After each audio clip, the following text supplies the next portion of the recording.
신문선의 눈입니다. 여러분들 멕시코 경기 어떻게 보셨나요? 물론 이기고 지는 것보다는 내용에 더 저는 큰 눈을 갖고 봤습니다. 이길 수 있었던 경기였죠. 경기 막판에 아쉽게 동점골을 내줬던 상황. 지난번 미국과 경기 때 한국 대표팀의 수비 전술에 대한 문제점 그대로 노출이 됐어요. 수비 숫자는 많았지만 위험 지역에서 잠그는 수비가 제대로 되지 않았던 것이 결국은 동점골을 내주는 빌미가 됐죠. 멕시코 팀은 오늘 최전방에 두 명의 이름이 같은 선수가 뛰었었죠. 풀럼에서 뛰고 있는 히메네스. 전반전에 첫 골을 터뜨렸고 동점골은 AC 밀란에서 뛰는 히메네스가 골을 터뜨렸습니다.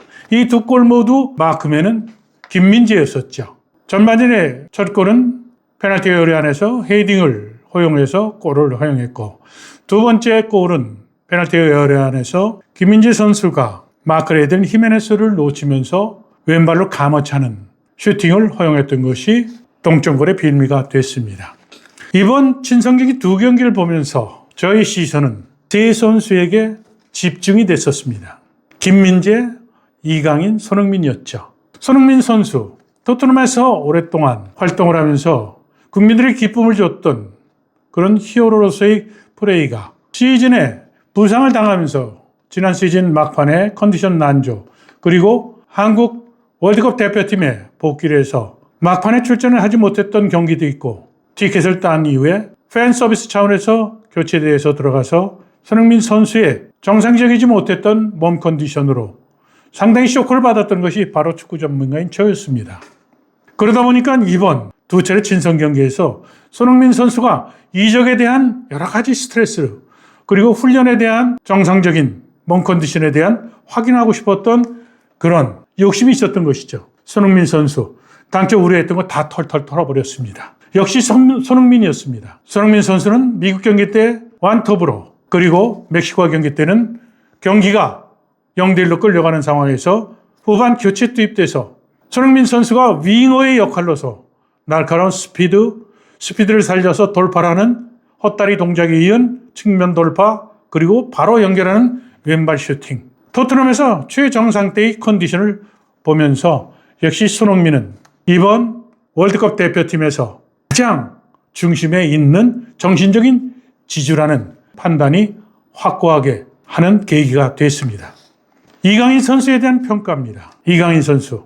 1차전에서 이강인 선수는 출전 기회를 잡지를 못했죠. 그리고 2차전 멕시코 경기 때 스타팅 멤버로 출전을 했습니다만 후반전 교체 아웃될 때까지 이강인 선수의 몸 움직임은 파리 생제르맹에서 한참 좋을 때의 컨디션과 비교한다면 70에서 75 정도의 컨디션에 처져 있는 것이 확연하게 드러났습니다. 우선 몸이 무겁고 패스 타이밍에 대한 자신감이 결여되어 있고 그리고 퍼스트 터치도 볼을 터치했을 때 과거에 그 감각에 뛰어났던 이강인의 섬세함이 많이 묻어져 있는 것을 볼 수가 있었습니다. 이강인 선수의 가장 컨디션이 떨어져 있는 원인은 다른 원인이 하나도 없습니다. 지난번 세계 클럽 월드컵 대회 때 지적했듯이 파리 생제르맹에서 뛸 수 있는 기회와 횟수죠. 그리고 시간이 점점 줄어들면서 나타나는 우려됐던 상황이 그대로 이번 두 차례 평가전에서 확인이 됐던 겁니다. 자, 한국 축구로서는 정말로 몇 년 동안 기분이 좋고 자신감을 가졌던 축구인들의 우상이 또 한 선수가 있었죠. 김민재였었죠. 나폴리 시절에 정말 철기둥과 같이 세계 최고의 퍼포먼스를 갖고 있는 공격수들을 꼼짝 못하게 했던 김민재 선수도 이번 두 차례 평가전에서 우려했던 대로 전성기 때의 경기력과 비교한다면 상당히 경기력이 처져 있다는 것을 볼 수 있었습니다. 오늘 경기에서 전반전에 폴럼에서 뛰고 있는 히메네스에게 첫 골을 내줬던 헤딩슛 때 점핑이 과거에 그 지구를 차고 올랐던 힘있는 점핑이 되질 않아서 히메네스에게 헤딩골을 허용했던 순간들 그리고 또 2대1로 역전시켜서 앞서다가 동점골을 허용했던 AC 밀란에서 뛰는 히메네스에게 동점골의 빌미도 김민재 선수가 마크해야 될 히메네스 선수를 제대로 묶질 못해서 이것이 동점골의 빌미가 됐죠. 골마우스에 가까웠고 그것은 히메네스가 슈팅을 하지 못하도록 적극적인 크로스 마크가 돼서 잠궜어야 되는데 잠그지 못했던 겁니다. 이것이 순발력과 민첩성의 악영향을 끼친 것은 아마도 부상에 대한 정신적인 스트레스, 그리고 훈련에 대한 또 문제, 그리고 경기에 대한 출전에 대한 시간적인 제한, 이런 것들이 아무래도 경기 감각을 둔화시킨 것이 아닌가 하는 우려감을 갖게 했습니다. 자, 멕시코와 한국 경기. 한국이 1대0으로 뒤질 때 허둥대던 팀 분위기에서 분위기를 일신시킨 완전히 변곡점을 만들었고 터닝 포인트를 만든 것은 바로 손흥민이었습니다. 손흥민 선수가 교체 투입되면서 멕시코는 공격 흐름을 주도하던 것이 확 꺾이고 손흥민이 움직이는 데 따라서 수비가 쏠리면서 거기서 허점이 드러났던 것이죠. 손흥민 선수의 동점골, 여기에는 지난번에 이재성 선수의 어시스트가 손흥민의 첫 골을 만들어냈듯이 미국 경기죠. 오늘 멕시코와의 동점골은 오영규 선수가 중앙에서 유럽 선수에게 단련된 힘과 그리고 몸 경쟁 싸움에서 이겨낸 것이 보이지 않는 어시스트가 됐던 것이죠. 오늘 경기에서 손흥민은 역시 윙어로서의 위치에서의 자기가 갖고 있는 역할 그리고 능력이 아직도 다가오는 월드컵에 통할 수 있고 큰 힘이 될 수 있다는 것을 확인하는 그런 대목이 됐습니다. 또 하나는 오영규 선수의 힘 있는 스트라이커로서 월드컵 대표팀은 당연히 뽑아야 될 선수로 낙점을 받지 않았을까 이런 생각을 해봅니다. 자, 오늘 경기 운영에 대한 전술적인 부분입니다. 지난 미국 경기에 드러났던 수비 숫자가 많은데도 불구하고 한국팀은 위험 지역에서 마크를 하지 못하는 문제점을 제가 꼬집었었는데 오늘도 역시 마찬가지였었다는 것이죠. 한국 대표팀 3백을 하고 4명의 앞에 미드필더를 세웠습니다. 그리고 그 앞에 2명의 또 어태킹 미드필더, 그리고 최전방에 오영규 선수를 넣었죠.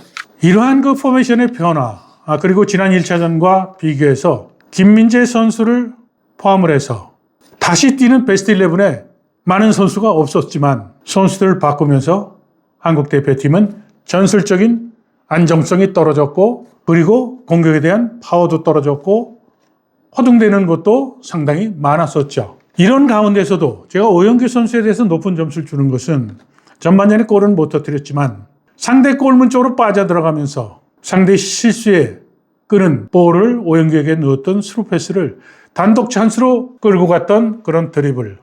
물론 슈팅을 해서 골을 터뜨렸으면 더 완벽했겠죠. 상대 골문 왼쪽으로 흐르긴 했습니다만 오영규 선수의 힘과 그리고 침투하는 스피드, 골문을 향하는 대시의 자신감, 이런 것을 확연히 느낄 수 있었던 움직임은 정말로 오영규 선수에 대한 선발의 당위성에 대해서 저는 높은 점수를 주었던 겁니다. 오늘 경기를 통해서 대한민국의 축구 대표팀에 대해서 축구 팬들은 어떤 평가를 하시겠습니까? 다가오는 월드컵은 48개로 팀이 확대가 됐습니다. 이 출전팀의 숫자는 한국팀에게는 더 불리한 월드컵이 되지 않을까 저는 생각을 합니다. 아시아 대륙도 물론 4.5장에서 8장으로 늘긴 했습니다만 유럽의 능력 있는 팀들 그리고 남미의 더 많은 팀들이 본선에 출전하게 되면 한국으로서는 경기력에서 더 많은 부담을 느낄 수가 있겠죠. 자, 한국 대표팀 팀 구성상 갖고 있는 장점이자 발목을 잡을 수 있는 약점이 존재합니다. 한국 대표팀도 어느 결인가 해외파 의존도가 높은 팀으로 됐다는 것이죠. 해외파 선수들이 많아졌다는 것은 과거의 국내 선수 중심의 대표팀과는 다르게 대표팀 감독에게 선진 축구를 경험하고 그 자신의 소속팀 프로팀 감독과 경기 결과를 갖고 말다툼까지 하는 그런 축구 문화에서 선수 생활하고 있는 선수들을 어떻게 컨트롤해서 팀워크를 견고하게 할 것인지에 대한 감독 능력에 대한 평가에 대한 생각도 달라져야 된다는 겁니다. 이번 2차례 평가전을 앞두고 저는 실언으로 표현했던 한국 대표팀의 캡틴에 대한 문제에 대한 것을 다시 한번 짚습니다.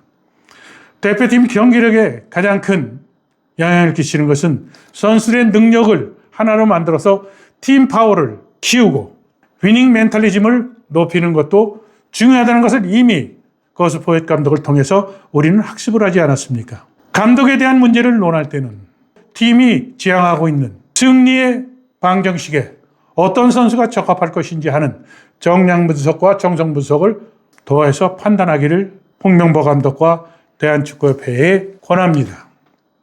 더 선모적인 주장 교체에 대한 이야기는 이번 두 차례 평가전을 통해서 정답은 이미 정해졌다고 생각을 합니다. 대한민국 축구는 과거의 경험에 의존한 그런 코칭 철학이 아니라 철저하게 상대팀을 분석하고 그리고 한국 선수의 능력과 자질의 그 효과를 배가시킬 수 있는 그 선수들의 능력을 극대화시켜 줄 수 있는 포메이션과 그리고 전술을 개발하고 설계할 수 있는 탁월한 로마 전체의 감독을 모든 국민들과 축구 팬들은 기대하고 희망하고 있다는 신문선의 눈에 마무리 멘트를 합니다. 자, 축구팬 여러분들, 신문선의 꼴이에요. 제가 유튜브 방송한 이래 이렇게 많은 팬들이 입중계에 시선을 집중을 시키고 본 사실에 대해서 저 자신이 깜짝 놀랄 정도입니다. 신문선의 꼴이에는 여러분들과 새로운 중계 방식으로 소통하는 축구 팬들이 궁금해하는 부분을 사실에 입각한 코멘트로 여러분들과 소통을 더욱 확대하도록 노력하겠습니다. 신문선의 꼴이에요. 여러분들의 구독과 그리고 알림 설정, 여러분들의 성원은 저에게 큰 힘이 되고 더욱 정직하고 그리고 대한민국 축구를 변혁시킬 수 있는데 제가 더 큰 용기를 가질 수 있는 큰 힘이라고 여러분들에게 감사한 마음을 전합니다. 고맙습니다.